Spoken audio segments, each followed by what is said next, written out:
Les restrictions verticales en matière de distribution sont un sujet très important qui préoccupe beaucoup les places de marché en ligne depuis de nombreuses années. J'étais à ce titre très heureux de pouvoir intervenir aujourd'hui dans ce panel. L'idée, c'était tout d'abord de rappeler ce qu'est une marketplace. Encore en 2022, il peut y avoir des ambiguïtés là-dessus. Marketplace, une place de marché en ligne telle que les Rakuten en France, c'est un intermédiaire qui met en relation des acheteurs et des vendeurs qui peuvent être particuliers ou professionnels. On n'apporte donc aucune concurrence, on ne fait aucune concurrence aux vendeurs qui interviennent chez nous.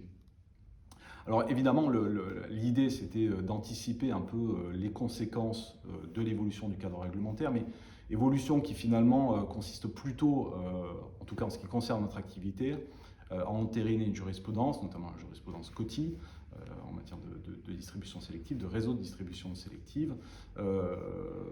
Et ces conséquences, on les anticipe, on en voit plusieurs aspects.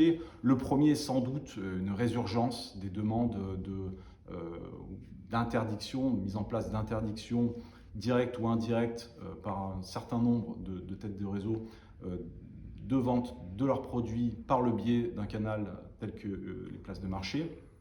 Ça, c'est un premier point, mais on y sera quand même très attentif, comme on a été jusqu'à présent.